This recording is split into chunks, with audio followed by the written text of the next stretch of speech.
Videos బాగా late అవుతున్నట్టున్నాయి. I'm very sorry.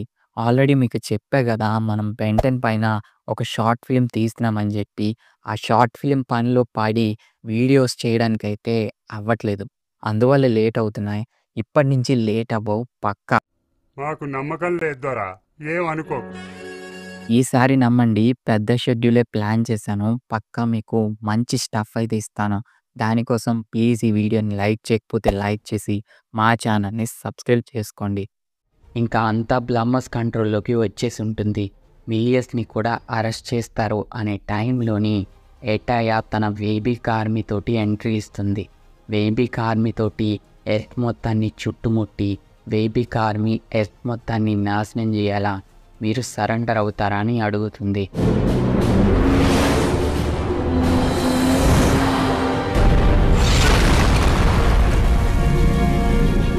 ఇంకా బ్లమ్మర్స్కి వేరే ఆప్షన్ లేక బెన్తో పాటు అందరూ సరెండర్ అయిపోతారు. ఈ బెన్ పెద్ద కంత్రిగాడు, వీడు గనక భూమి మీద ఉంటే ఎలాగో ఒకలాగా మళ్ళీ ఎర్త్ని సేవ్ చేస్తాడు అని అర్థం చేసుకున్న మిలియస్ బెన్ని ఒక పాడ్లో పెట్టి స్పేస్లోకి విసిరేస్తాడు. ఇంకర్షన్స్కి పెద్ద అడ్డంకిగా ఉన్న బెన్ చనిపోయాడని అనుకుంటారు. ఇంకా వాళ్ళని ఎవరు ఆపలేరు అని భూమిని పరిపాలించడం మొదలు పెడతారు. కొన్ని రోజులు గడుస్తుంది. బెన్ చనిపోవడం వల్ల, వాళ్ళకి వేరే అడ్డంకి లేకపోవడం వల్ల భూమిని చుట్టుముట్టి వాళ్ళకి నచ్చినట్టు మార్చుకుంటారు. హ్యూమన్స్ని వాళ్ళకి బానిసలుగా చేసుకొని బ్లమ్మర్స్ని వేటాడడం మొదలు పెడతారు. మ్యాక్స్ తాత తన టీం మొత్తం కూడా ఇంకర్షన్స్కి దొరికిపోతారు. కానీ రూ, కెవిన్, గ్వెన్, డ్రీవా, ఆర్జిత్ మాత్రం ఇంకర్షన్స్ నుంచి వేబిక్ ఆర్మీ నుంచి తప్పించుకుంటూ ఉంటారు.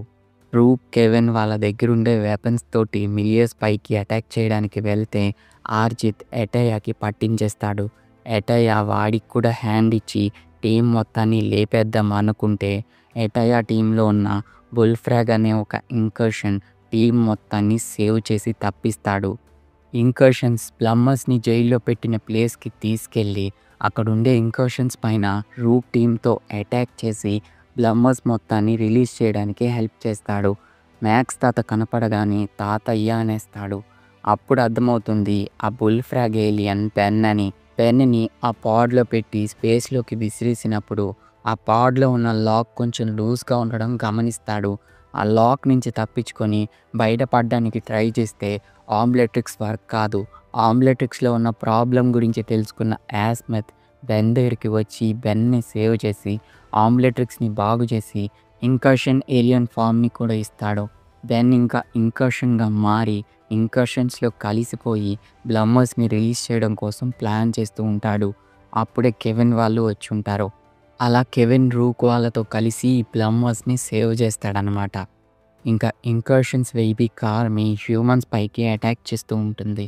సో ఇంకా బెన్ వాటి సంగతి నేను చూసుకుంటా అని చెప్పి రంగంలోకి దిగుతాడు. ఎక్స్‌లోరేట్‌గా మారి ఒకదాన్ని పడగొడతాడు. కానీ ఇంకా చాలా వస్తూ ఉంటాయి. ఇంకా బెన్ వేబిక్‌గా మారి వాటన్నిటితోటి ఫైట్ చేస్తూ ఉంటే ఇంకర్షన్స్ నుంచి తప్పించుకొని వచ్చిన ఆర్జిత్ సైలెంట్‌గా ప్లానెట్ వదిలి పోదాం అనుకుంటే ఒక వేబిక్ తన పైకి పడబోతుంది. అప్పుడే తన ముళ్ళన్నిటిని కూడా ఆ వేబిక్ మీదకి వేసి దాన్ని ఓడిస్తాడు. ఇది చూసిన చాలామంది తన్ని ఒక హీరోలాగా చూస్తారు. ఈ వేబిక్స్ అన్నిటిని కంట్రోల్ చేస్తున్న డాక్టర్ సైకోబోస్ పైన రూక్ అటాక్ చేసి కంట్రోల్ చేయనీయకుండా చేస్తాడు. దానివల్ల ఈ వేబిక్స్ అన్నీ కూడా ఫ్రీ అయిపోయి కనిపించిన ప్రతి దానిపైకి అటాక్ చేస్తూ ఉంటాయి. బెన్ వేబిక్గా మారిన ఒక వేబిక్ని అంటే హ్యాండిల్ చేయగలడు కానీ అన్నిటినీ హ్యాండిల్ చేయలేడు. వీటిని ఎలా ఓడించాలి అని థింక్ చేస్తే మహా తెలివైన వాళ్ళైన బ్లూకిష్ ట్రీబా ఒక ఐడియా ఇస్తారు. వీటన్నిటిని కూడా నల్వాయిడ్లో పడేద్దామని. ఇంకా రూక్ తన షిప్ తీసుకొని వేబిక్స్ అన్నిటిని కూడా నల్వాయిడ్లో పడేయడం స్టార్ట్ చేస్తారు. ఇంకా ఇదంతా చూసిన మిలియస్ తన షిప్ తోటి వేబిక్గా ఉన్న బెన్ పైకి అటాక్ చేస్తే బెన్ తన కాస్మిక్ పవర్ని యూజ్ చేసుకుని షిప్ మొత్తాన్ని నేలమట్టం చేస్తాడు.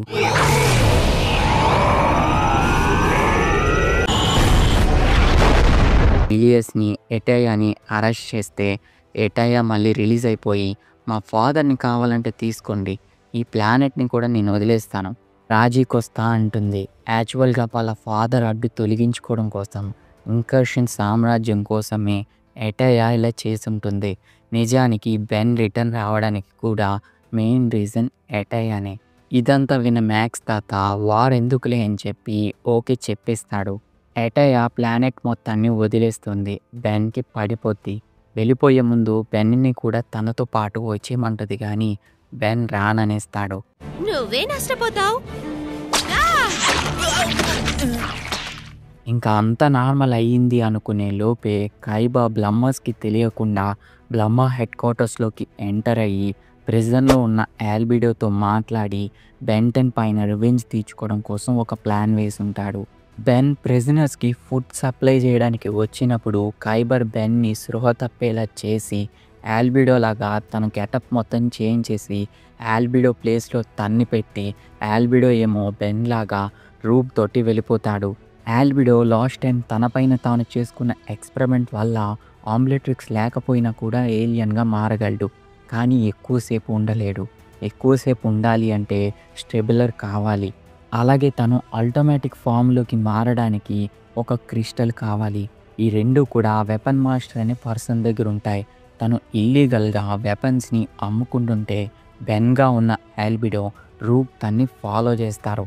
ఆల్బిడో ఏలియన్గా మారితే రూప్ కనిపెడేస్తాడు కాబట్టి ఆల్బిడో నార్మల్ హ్యూమన్గా ఉంటూనే ఫైట్ చేస్తాడు. కానీ వెపన్ మాస్టర్ ఎస్కేప్ అవుతాడు. వాడు ఎక్కడికి వెళ్ళినా చివరికి అండర్ టౌన్కి రావాలి. అండర్ టౌన్లోనే కదా వెపన్స్ కొంటారని చెప్పి అండర్ టౌన్లో ఉన్న ఆర్జిత్ని హెల్ప్ అడుగుతారు. ఇంకర్షన్స్ ఈవెంట్స్ జరిగినప్పటి నుంచి ఆర్జిత్ అండర్ టౌన్లోని ఒక హీరో అన్నట్టు సర్వైవర్ అన్నట్టు బిల్డప్లు ఇస్తూ ఉంటాడు. కానీ సీక్రెట్గా ఏదో పనులు చేస్తూనే ఉంటాడు. ఇంకా ఈ ముళ్ళపంది హెల్ప్తో వెపన్ మాస్టర్ని పట్టుకోగానే ఆల్బిడో వైల్డ్గా మారి వాళ్ళందరినీ కూడా బంధించేస్తాడు. జైల్లో ఉన్న బెన్ బ్లూకి స్టీబాకి జరిగిందంతా చెప్తే పోవయ్యా అంటారు. ఇంకా ఏలియన్గా మారి అక్కడి నుంచి ఎస్కేప్ అయ్యి మళ్ళీ వాళ్ళ దగ్గరికి వెళ్ళి జరిగిందంతా ఎక్స్ప్లెయిన్ చేసి ఆల్బిడో దగ్గరికి వస్తారు. ఇంకా ఆల్బిడో ఆ టైంలోనే స్టెబిలైజర్ని ఫిక్స్ చేసి దాన్ని అప్గ్రేడ్ చేసి నెగిటివ్ ఆటోమేటిక్స్గా చేంజ్ చేస్తాడు. దీనివల్ల ఆల్బిడో నెగిటివ్ ఆటోమేటిక్ ఫామ్లోకి మారగలడు. ఇది నార్మల్ ఆటోమేటిక్ ఫామ్ కంటే అడ్వాన్స్డ్గా ఉంటుంది. ఇంకా హ్యూమంగోసోర్గా మారి బెన్ మారిన ఏలియన్స్ అన్నిటికీ కూడా బడిత పూజ చేసేస్తాడు. బెన్ హైగా మారి అటాక్ చేస్తే ఆల్బిడో నెగిటివ్ ఆటోమేటిక్ ఎక్కువగా మారి అటాక్ చేస్తాడు. దాన్ని డిఫీట్ చేస్తూ స్టాక్ స్క్వాచ్గా మారితే ఆల్బిడో నెగిటివ్ స్పైడర్మన్కిగా మారి డిఫీట్ చేస్తాడు. ఇంకా బెన్ 4 ఆర్మ్స్గా మారిన ఆల్బిడోని డిఫీట్ చేయలేకపోతాడు. బెన్ పని అయిపోయింది అనుకునే లోపే ఆ ముళ్ళపంది ముళ్ళులతో గుచ్చి ఆల్బిడోని డిఫీట్ చేస్తుంది. కానీ అదే టైంలో కైబర్ వచ్చి ఆల్బిడోని సేవ్ చేస్తాడు. ఆల్బిడోకి ఉన్న ఒకే ఒక గోల్ తను గ్రీన్ మ్యాటర్గా మారడం. ఇప్పుడు ఆల్బిడోకి స్టెబులర్ దొరికేసింది కాబట్టి తను 24 అవర్స్ తనకి కావాల్సిన ఏలియన్గా ఉండిపోగలడు. సో తను గ్రీన్ మ్యాటర్గా మారి తను యాడ్ చేసిన ఆటోమేటిక్ ఫ్యూచర్ ద్వారా ఆటోమేటిక్ గ్రీన్ మ్యాటర్గా మారిపోతాడు. నార్మల్ గ్రీన్ మ్యాటరే చాలా తెలివిగా ఉంటుంది. ఇప్పుడు ఆల్బిడో ఆటోమేటిక్ గ్రీన్ మ్యాటర్గా మారాడు. ఈసారి బెన్ పైన అటాక్ చేస్తే పక్కా ప్లాన్తో ఉండాలి అని అనుకుంటాడు. ఫస్ట్ కైబర్ నెమెట్రిక్స్ని అప్గ్రేడ్ చేసి దాంట్లో కూడా ఆటోమేటిక్ ఫ్యూచర్ని యాడ్ చేస్తాడు. డిటో ప్రెడిటర్ డిఎన్ఏ కలెక్ట్ చేసి దాని ద్వారా మల్టిపుల్గా డివైడ్ అయ్యి వాటి నుంచి కూడా డిఫరెంట్ ప్రెడిటర్స్గా మారేలాగా సెట్ చేస్తాడు. అలా వాళ్ళు బాగా స్ట్రాంగ్ అవుతారు. ఆల్బిడోకి ఉన్న మెయిన్ ఎనిమీస్ అయిన యాజ్మత్ బెన్ని ఓడించడం కోసం ఫస్ట్ యాజ్మత్ని కిడ్నాప్ చేసి ఆల్బిడో యాజ్మత్ బ్రెయిన్ని తీసేయడానికి ఒక డివైస్ క్రియేట్ చేస్తాడు. యాజ్మత్ బ్రెయిన్ని తీసేసి అది తనలోకి ఎక్కించుకొని యూనివర్స్లోనే మోస్ట్ ఇంటెలిజెంట్ పర్సన్గా ఆల్బిడో మారి ఆ తర్వాత బెంటన్ని ఈజీగా ఓడిద్దామని ప్లాన్ చేస్తాడు. ఈ ప్లాన్ అంతా పర్ఫెక్ట్గా జరగాలి అంటే అన్నిట్లోని నేనున్నా అనే బెన్ కొంచెం బిజీగా ఉండాలి. అందుకే కైబర్ తన ఎనిమీస్ని వేటాడే హంట్ గ్రౌండ్ని బెన్ కోసం రెడీ చేస్తాడు. ఇంకా బెన్ని ఆ ప్లేస్లో పడేయాలంటే ఆల్బిడోని దిగాలని చెప్పి ఆల్బిడో బెన్ దగ్గరికి వెళ్ళి దమ్ముంటే పట్టుకో అని చెప్పి డ్యాన్స్ చేస్తాడు. సో ఇంకా బెన్ వెనక ముందు ఆలోచించకుండా ఆల్బిడోని ఫాలో చేస్తే ఆల్బిడో ట్రాప్లో బెన్ చిక్కుకుంటాడు. బెన్ వెంట రూకున్న రూక్ కాపాడలేకపోతాడు. బెన్ని తీసుకెళ్ళి కైబర్ హంట్ చేసే గ్రౌండ్లో పడేసి క్యాల్విన్కి వెళ్ళి యాస్మత్ని కిడ్నాప్ చేస్తాడు. యాస్మత్ బ్రెయిన్ తీయడం కోసం డివైస్ని రెడీ చేస్తూ ఉంటాడు. ఈలోపు బెన్ పైన డిఫరెంట్ ప్రెడిటర్స్ అటాక్ చేస్తుంటే బెన్ క్యానన్ బోల్ట్గా మారి తప్పించుకుంటాడు. కానీ అప్పుడే ఖైబర్ వస్తాడు. నిన్ను వేటాడతా అంటే బెన్ డిటో ఏలియన్గా మారి స్ప్లిట్ అయి పారిపోదాం అనుకుంటే ఖైబర్ డిటోని వేటాడే ప్రెడిటర్గా చేంజ్ చేస్తాడు. బెన్ని వేటాడిస్తాడు. బెన్ డిటోగా ఉన్నాడు కాబట్టి మల్టిపుల్గా డివైడ్ అయ్యి డిఫరెంట్ ప్లేసెస్కి పారిపోయిన ఆ ప్రెడిటర్ కూడా మల్టిపుల్గా స్ప్లిట్ అయ్యి బెన్ని వేటాడుతుంది. బెన్ దొరికిపోతాడు. బెన్ ఇంకొక ఏలియన్గా మారదామని ట్రై చేస్తే నీకు ఆ ఛాన్స్ లేదు అని చెప్పి మల్టిపుల్గా స్ప్లిట్ అయి ఉన్న డిటో ప్రెడిటర్స్ని డిఫరెంట్ ప్రెడిటర్స్గా చేంజ్ చేసేస్తాడు. బెన్ ఇప్పుడు ఏ ఏలియన్గా మారినా దానికి సంబంధించిన ప్రెడిటర్ అక్కడ ఉంటుంది. బెన్కి ఏం చేయాలో అర్థం కాదు.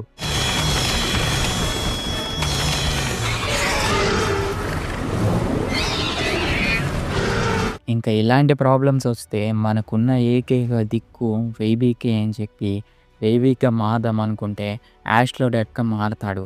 దాని ద్వారా ఎగురుకుంటూ ఎస్కేప్ అయిపోతాడు.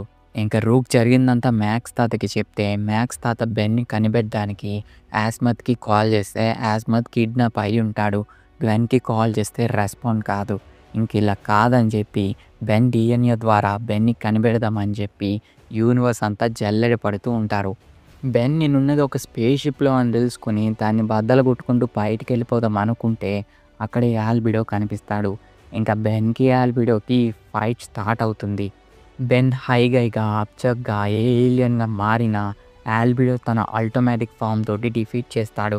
బెన్ ఎన్ని ఏలియన్స్గా మారినా ఆల్బిడో నెగిటివ్ ఆటోమేటిక్ హ్యూమంగోసార్గా మారి వాటిని అన్నిటిని కూడా డిఫీట్ చేస్తాడు. అప్పుడే మ్యాక్స్ తాత రూక్ బెన్ ఎక్కడున్నాడో కనిపెట్టి ఆల్బిడో క్రియేట్ చేసిన సెక్యూరిటీ మొత్తాన్ని బ్రేక్ చేసుకొని బెన్ దగ్గరికి వచ్చేస్తారు. వాళ్ళ బ్యాకప్లో బెన్ ఫీడ్బ్యాక్గా మారి ఆటోమేటిక్ హ్యూమంగోసార్ పవర్ మొత్తాన్ని అబ్జర్వ్ చేసుకొని ఆల్బిడోని డిఫీట్ చేస్తాడు.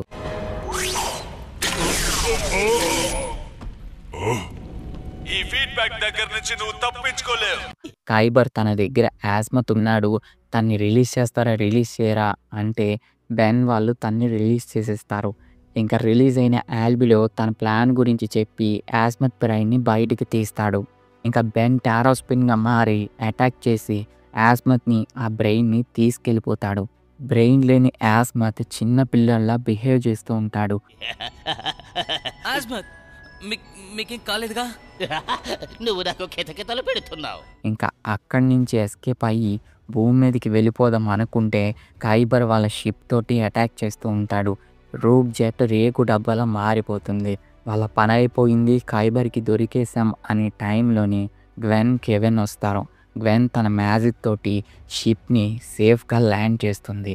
మళ్ళీ ఆల్బిడో అటాక్ చేయబోతే వీడికి ఇలా కాదు అని బెన్ గ్రావాటెక్గా మారి ఆల్బిడోని తిప్పి అవతలేస్తాడు.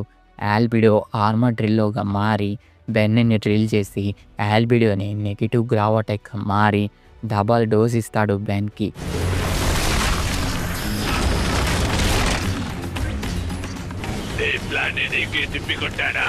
ఆ బ్రెయిన్ తీసుకొని అక్కడి నుంచి వెళ్ళిపోతాడు. ఆల్బిడోని బెన్ వాళ్ళు ఫాలో చేయకుండా ఖైబర్ తన ఫెక్ట్ తోటి అటాక్ చేస్తూ అడ్డుకుంటాడు. ఇంకా బెన్ ఈ ఆల్బిడో గాడు బ్రెయిన్ని ఎక్కడికి పట్టుకెళ్ళాడో తెలుసుకోవడం కోసం బెన్కే తెలియని ఊరు పేరు లేని ఏలియన్గా మారతాడు.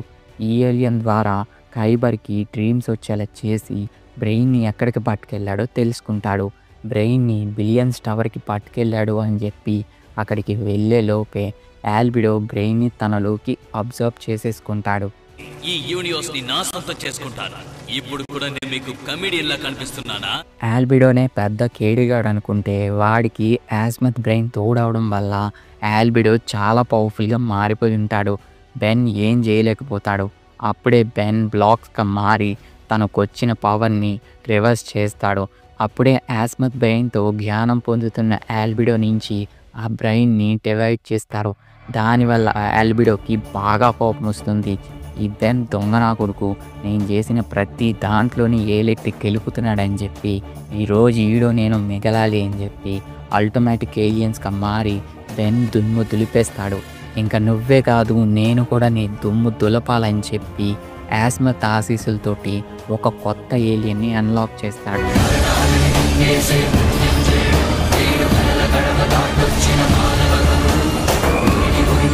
అటామిక్స్గా మారిన బెన్ ఒక్క పంచ్ తోటే ఆల్బిడోని పరుగులెట్టిస్తాడు.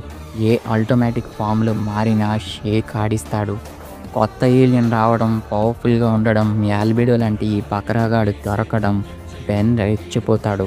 తన ఫుల్ పవర్ని గ్యాదర్ చేసి ఒక్క షాట్ తోటే ఆల్బిడోని నేల నాకించేస్తాడు.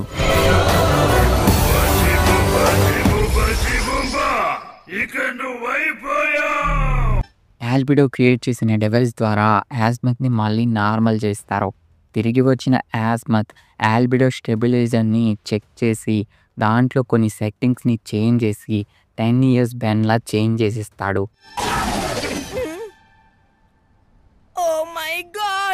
కనిపించడు కానీ యాస్మత్ కూడా పెద్ద సైకోగాడే. ఇంకా ఆల్బిడోని మళ్ళీ తీసుకెళ్ళి జైల్లో పడేస్తారు. కానీ తన పార్ట్నర్ అయిన ఖైబర్ మళ్ళీ తప్పించుకుంటాడు. ఈసారి బెన్ని ఎలా అయినా ఓడించాలి, నేనే రంగంలోకి దిగాలి, ఈ నెమెట్రిక్స్ పవర్స్ని నేనే యూజ్ చేయాలి అని అనుకుంటాడు. దానికోసం కొన్ని వేస్ని వెతుకుతూ ఉంటాడు. అప్పుడే ఖైబర్కి సెలెంబియాట్ గురించి తెలుస్తుంది. ఈ ఏలియన్స్ డిఎన్ఏస్ని తింటూ ఆ డిఎన్ఏస్లో ఉన్న ఏలియన్ పవర్స్ని యూజ్ చేసుకుంటూ ఉంటాయి. దీన్ని కనుక ఆ నెమెట్రిక్స్ పైన పెడితే నెమెట్రిక్స్లో ఉన్న ప్రెడిటర్ పవర్స్ అన్నిటిని కూడా యూజ్ చేయొచ్చు అని చెప్పి దాని గురించి సర్చ్ చేస్తూ ఉంటాడు. ఇంకా కథ ఇయాన్ దగ్గరికి వెళ్తుంది. లాస్ట్ టైం బెన్ ఇయాన్ని చంపేశాను అనుకుంటాడు కానీ ఇయాన్ ఇంకా బ్రతికే ఉంటాడు. లాస్ట్ టైం బెన్ చేసిన పని వల్ల ఇయాన్ పాస్ట్కి ఫ్యూచర్కి ట్రావెల్ చేయగలడు కానీ ప్యారలల్ యూనివర్స్కి ట్రావెల్ చేయలేడు. ఒక యూనివర్స్లోని స్ట్రక్ అయిపోతాడు. దానివల్ల తను బెంటెన్స్ని హంట్ చేయడం ఆపేసి ఈ యూనివర్స్లన్నిటినీ కూడా తన కంట్రోల్లో పెట్టుకోవడం కోసం ఒక పెద్ద ప్లాన్ వేస్తాడు. దానివల్ల టైం వార్ జరగబోతుంది. టైం వార్ జరగడానికి కీలక పాత్రగా ఇయాన్ ఉండబోతున్నాడు.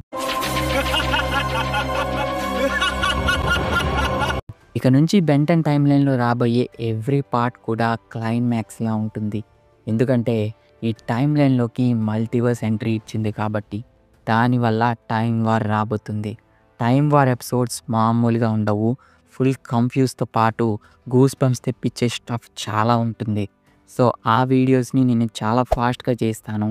దానికోసం ప్లీజ్ మా ఛానల్ని ఇంకా సబ్స్క్రైబ్ చేయకపోతే సబ్స్క్రైబ్ చేసి మీ ఫ్రెండ్స్ అండ్ ఫ్యామిలీ మెంబర్స్కి ఈ వీడియోని షేర్ చేసి తప్పకుండా లైక్ చేయండి.